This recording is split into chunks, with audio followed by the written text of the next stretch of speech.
Hey, Kathleen here. So if you're liking these episodes of Crime Story, the best way to support our show is to like, subscribe, and comment on our channel. It really helps people find the show. So thanks again for listening, and now on to the episode. If you think of serial killers like Jeffrey Dahmer or Ted Bundy, they tend to have two things in common. One, they all seem to get some kind of sick pleasure from their crimes. And two, once they're caught, they almost always spend the rest of their lives in jail. But one of Canada's most prolific killers, a Quebec man named Yves Trudeau, didn't fit either of those descriptions, which might be why you've never heard of him.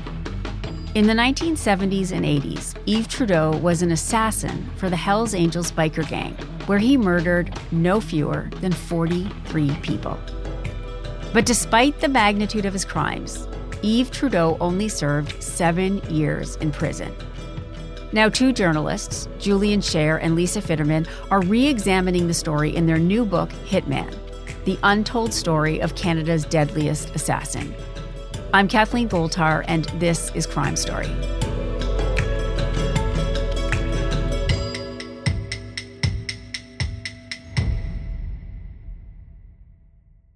Julian, let's start with you. I think unless you live through it, you might not really have a sense of what it was like in the 70s and 80s with the rise of the bikers in Quebec and the criminal underworld. So can you paint a bit of a picture for us? Sure. I mean, most people, certainly most Americans, know that the Hells Angels were a California group. They were born in California after World War II. But by the 60s and 70s, they set their sights on expanding globally. And one of the first places they come is Canada. And they pick Montreal, kind of the crime capital of our country. And in 1977, they take over, it's called Apache over, the most violent and vicious gang, because that's the people they want to attract, called the Popeyes. And Yves Apache Trudeau, Apache was his sorry nickname, is a member of the Popeyes, and he's basically a founding member of the Hells Angels.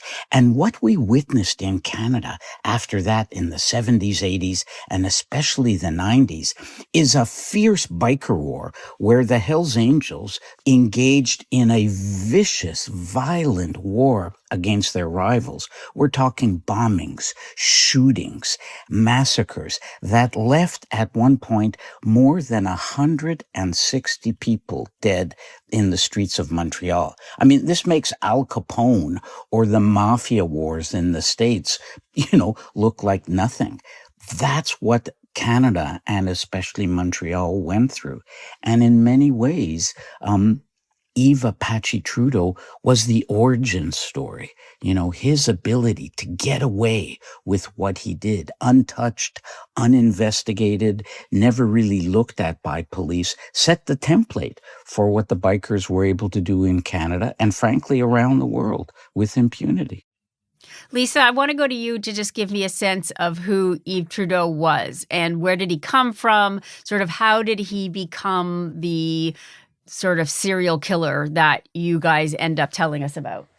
He was born and raised in Montreal. He was this little guy, about 5'6", very unassuming, the kind of guy who would always be on the outskirts of groups, who joined a group called the Popeyes. And the Popeyes were a motorcycle gang as well? They were a motorcycle gang. At the time, in the late 1960s, there were motorcycle gangs just proliferating throughout Quebec. And he ended up killing for the first time by accident. He was sent after a guy who had stolen one of the Popeye leaders' motorcycles. And he ended up killing him. Oops. But he discovered that this was a way for him to be liked and accepted and feared. Do you have any sense of where he came from? Like what kind of an upbringing he had? His upbringing was, his father was strict, apparently someone who was in the army, but very little is known about him in his childhood. His mother was a homemaker. He had a sister. He had nieces and nephews. He did learn how to make bombs when he was a teenager with a job in the CIL factory on the south shore of Montreal. And that's where he basically discovered a love of making things go boom and stuff like that.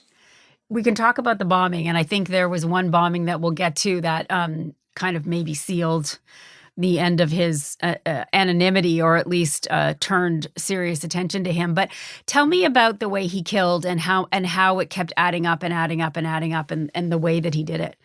You know, in the Hells Angels, it's all about business, right? This is an internationally trademarked group. You know, they literally sell their franchises the way McDonald's or General Motors does. And so you have to move up in the group by being good at stuff. So some Hells Angels I've met and interviewed, you know, are good at drug trafficking, others at extortion.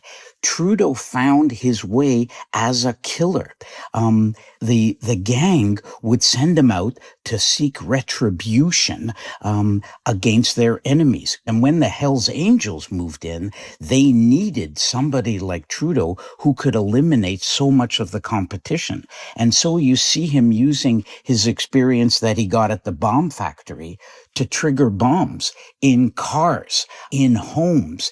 And he had no compunction in killing a wife, a girlfriend, a mother, any kind of innocent person. There's an horrific story where he goes by a house to look at a wayward member of the Hells Angels to kill him. The mother is home. He savagely beats her to death. And that's the point about organized crime. Right? It's not just that they bring drugs and prostitution and other criminal activities in our community, but many innocent people get killed in the crossfire. Lisa, he had a habit that he was trying to fund, right, during all of this? Not during all of it, but he became a cocaine addict. And towards around the middle of his career as a killer, he was funding his cocaine habit by the number of kills that, you know, he got anywhere between 2,000 to 200,000, was it, Julian, per kill. And he was snorting it up his nose. And Lisa, just to add to that, he was being asked to kill for business, right? Yes, absolutely. He killed for business. I mean, he was ordered to take out members of rival gangs. At times, he was asked to take out members of his own gang. And he did it. No problem. No questions asked, as long as he got paid. And, you know, one of the big differences that between him and other serial killers that you mentioned, Kathleen, this was not for pleasure. It wasn't for any sexual gratification. As he later testified in courts, he said it was a business. It was necessity. And that's what's so cruel and cold-blooded about the Hells Angels, is they are a business. You know, they're in the business of making money from drug trafficking. And like in any business, you sometimes have to snuff out the competition. In fact, what was so amazing about Trudeau is he was so good at his job that the Hells Angels would contract him out to other criminal gangs. I mean, think about that, right? So, you know, there was the Irish mafia in Montreal. There was a small French gang. And yet what's also amazing, and it goes to, you know, an important theme when it comes to organized crime, is people would often ask us, well, how come he was never caught? How good was he at hiding? And he didn't have to hide because the police weren't looking for him, right? Every time there was another bombing or killing for the police, it was just, you know, another gangland slaying, a settling of accounts. So they never realized that we had a serial killer on our hands. And also the police probably weren't all that interested in getting somebody who was getting a bad person off the street. I mean, they were only initially, they were killing each other. Absolutely. To a large degree, at least initially, sadly, law enforcement saw it as, you know, cleaning up our garbage for us, right? It's like one criminal killing another criminal. The problem with that is, first of all, murder is murder, regardless of who gets killed. But sooner or later, as we document, innocent people will get killed. And that's what happened. At one point when Yves Trudeau discovers that he has killed the wrong man, the completely wrong man who's just in the wrong place at the wrong time, he wasn't the target, he reads about it in the paper and snickers and says, well, he deserved it anyways because he kind of looked like my target.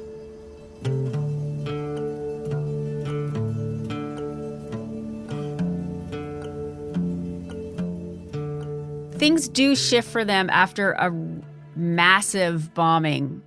Let's just start there. There was a big bombing in Montreal that might not have killed innocent people, but it certainly attracted everybody's attention. Yeah, it was historic. I mean, it's November, a late November weekend, 1985. The Montreal Canadiens are playing a game at the hockey arena.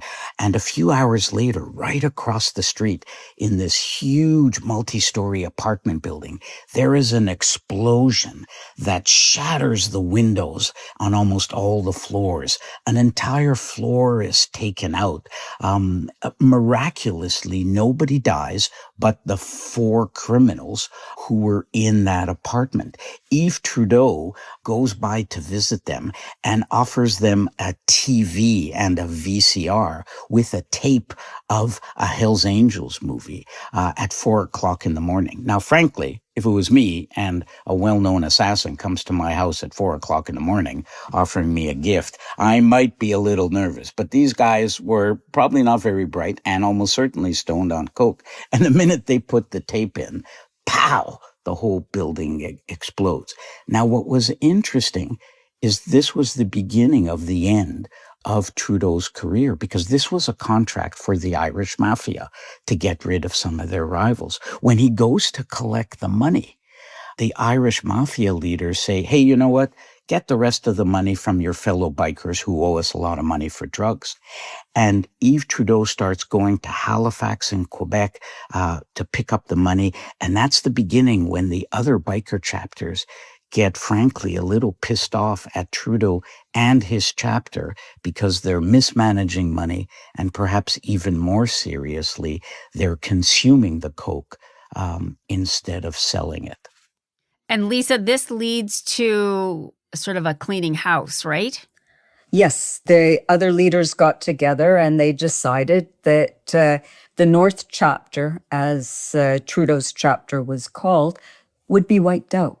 And they're all called to a meeting it was must attend on the South Shore in Lennoxville, at one of the clubhouses in Lennoxville. And some show up, they're killed, but Trudeau is not there because he was in drug rehab and he realized that he'd escaped being tossed into the river with the other victims. 5 were killed that day. Can you paint that picture a little bit? I mean, that was a pretty bloody and scary couple of hours. It was totally scary. And these bikers showed up. They were greeted by men with machine guns.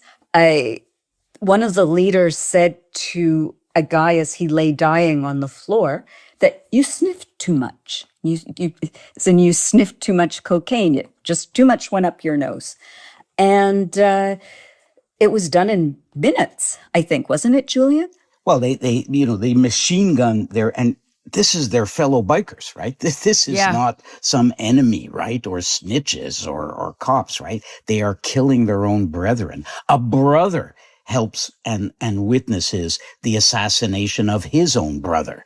And then they gather the bodies in sleeping bags, weigh them down, and dump them in the St. Lawrence River. And it's one of the most famous biker massacres in Hells Angels history. Now, Trudeau, realizing that only by luck was he in an addiction center and did he miss this killing, is now quite scared and worried. He later says, in a bit of irony that I don't think he realized, he said, I killed for them and now they're coming after me. This is gratitude. Nothing like a spurned assassin, I guess, right? I guess the saying, no honor among thieves is true. That's right. Yeah. And so he makes a fateful decision. Is he going to stay with the Hells Angels, Or is he going to do what up till then no member of the Hells Angels had done, which is turn police informant?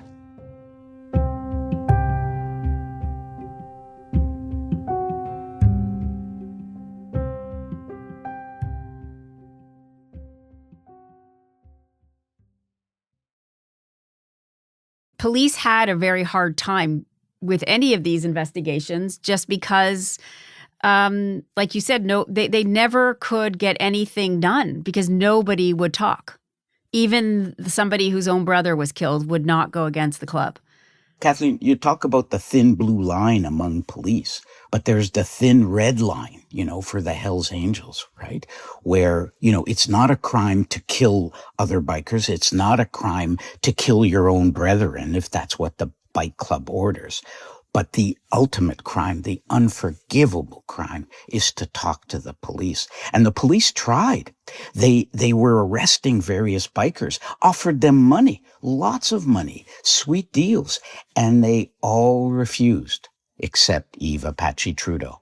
Not just the bikers, they also approached girlfriends and wives and parents. Nobody would talk. Nobody. Except Yves Trudeau eventually does. Tell me about the deal. Trudeau was sitting in jail. He was arrested as part of a huge roundup by the police while they were investigating the Lennoxville massacre, as it became to be known. And he was charged with unlawful possession of a firearm. He pleads guilty to that charge. He decides that he's going to be safer in prison than he will be outside of it at that point. For a minor gun charge, it wouldn't have been hard to stand trial, maybe get off, or get very little time. But clearly he was frightened enough. The police didn't know who they had, right? This was just some biker that we got, on a small possession charge. But he realized that he was safer in jail than outside. He's trying to decide, do I tell the Sûreté de Québec everything that I know? And he has the police call an officer that he knew years before, named John Dalzell. And by this point, John Dalzell is a commander in the Montreal police force. He gets a call one night around midnight saying that Yves Trudeau wants to speak to you. And Dalzell's sitting there thinking, why does Trudeau want to speak to you? I haven't seen him in like 15 years. But he has his driver drop him off at Parthenay jail. And he goes up to see Trudeau, and Trudeau asks him if the Quebec provincial police can be trusted. And Dalzell says, well, I think so, but what do you have to give them in return? And Trudeau says, 43 murders, John. And John says, holy shit. The police now realize that not only do they have the best informant they've ever had, but they could use him to try to solve not just the Lennoxville massacre, but so many other murders. So they offer him a deal. And it's important to note, this is not uncommon, and it would become more and more common all through America and in Canada, where, look, if you're going to go after organized crime, whether it's the mafia or the Hells Angels, your witnesses are not going to be choir boys, right? You need snitches on the inside, almost inevitably fellow criminals and sometimes fellow killers, right? So, you can hold your nose, but there's nothing immoral about signing a deal. The problem is they offer Trudeau, in exchange for his testimony, a sweetheart deal, life in prison, with quotes around life in prison, because it meant a basic promise he'd get parole in 7 years, which, if you do the numbers, is like 2 months for every murder.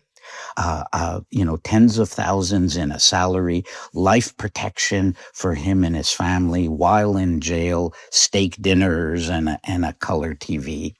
And all of this was predicated on the fact that he would go into court and testify. The problem was the police and the prosecutors soon discovered that it would all backfire because he was a horrible witness.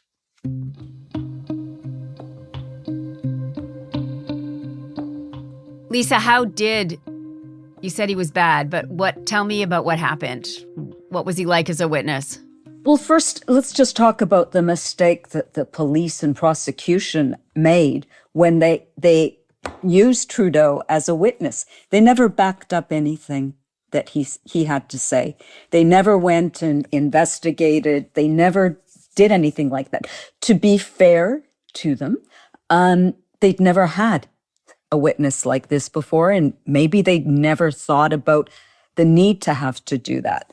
So when he appeared on the stand, any defense lawyer worth his salt would just say, okay, tell me about your murders, from 1 to 43, each one. He'd go through it. He would, if you were a jury, would you trust a guy who's talking about all the grisly ways that he killed people? He kicked them, stomped them to death. He beat them. He shot them. He strangled them. He bombed them.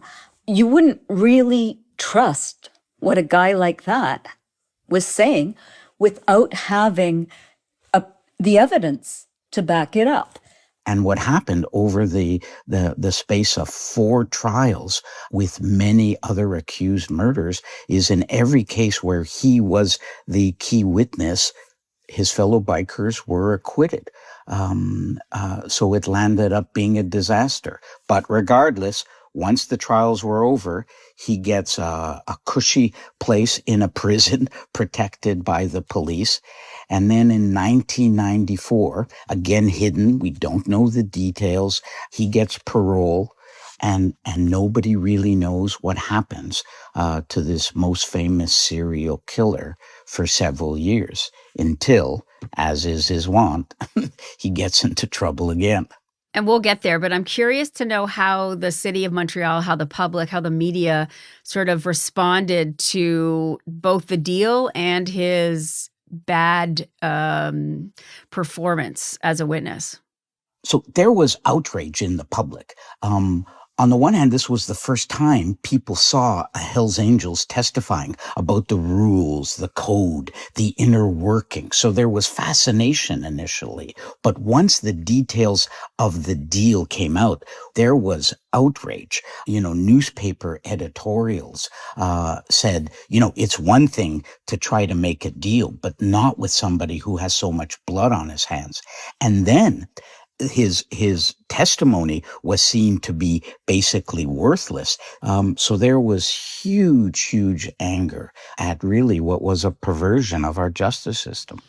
So, Lisa, there wasn't any real hurt or fallout for Trudeau, but was there any fallout for the police or the politicians? No, as a matter of fact, there wasn't. The justice minister at the time did not defend the decision and announced that there would be an inquiry, which was never held. And he basically was forgotten about. So he goes off and lives this quiet life. I was a little surprised to learn about what he did to find himself back in prison. So were we. I mean, everybody knew by this time, because of the trials and the outrage over his sweetheart deal, he had become a bit of a household name. But then he disappears, really for more than a decade. And then in 2004, Yves Trudeau's name appears in the newspapers again. He had worked quietly in the outskirts of Montreal, believe it or not, taking care of elderly in a social service establishment. And suddenly he is arrested for the sexual assault of a young boy. And the outrage comes back in force. The provincial police admit that even while he's now arrested, he is being protected by the police with taxpayer money. He can't find a lawyer to defend himself this time. That's amazing. I know. He has to kind of offer his own defense, which is not defensible. He pleads guilty. The judge at his trial in 2004 says, "You have killed more people than the Canadian Army has in the entire Gulf War." And then he says, there is definitely in you an instinct of evil. With that, the doors slam again, and Yves Trudeau goes back in jail. But again, being Trudeau, he won't stay there for long.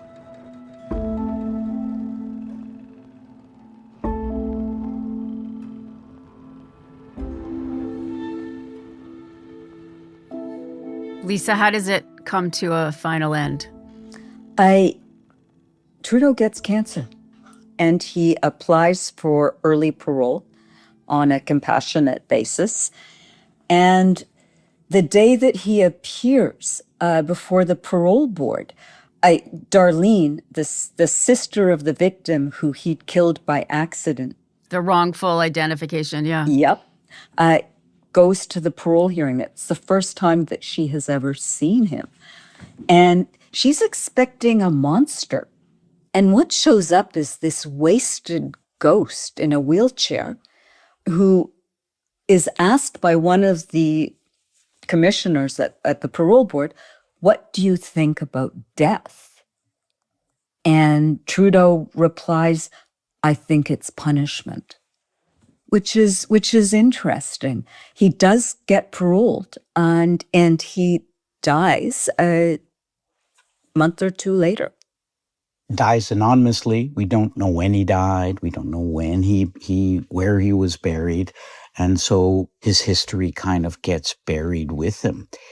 But I can't help but think, if you look at the killings that are still going on in cities like Vancouver, in Montreal, there's probably another hitman out there, right?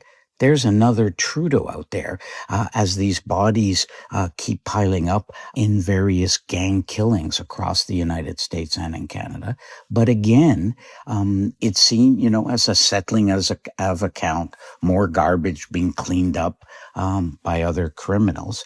And I think there's a good chance there's another serial assassin out there working for organized crime who knows, like Trudeau, that police aren't looking for him.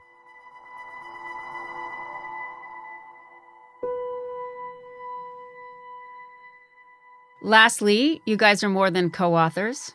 You're a married couple. So far. So far. Lisa, I've worked with Julian before at CBC. What was he like to write a book with? It was a real discovery for me because for years, colleagues would come up to me and say, how can you live with this guy? And I say I just do. I let him go out and do whatever. Working with him showed me a different side to him that drove me crazy. I thought at one point I would write a column called Married to a Hitman. He gets up at 3, 4 a.m. and by the time I get up at 5, I get up early too. He would confront me with a whole list of things I had to do that day, and I'd have to say, let me have my coffee first, for God's sakes. Thank you, guys. It's such a pleasure to see you guys. And thanks for the work, and thanks for chatting with me. It was a pleasure. Thank you, Kathleen, and stay safe out there, everyone.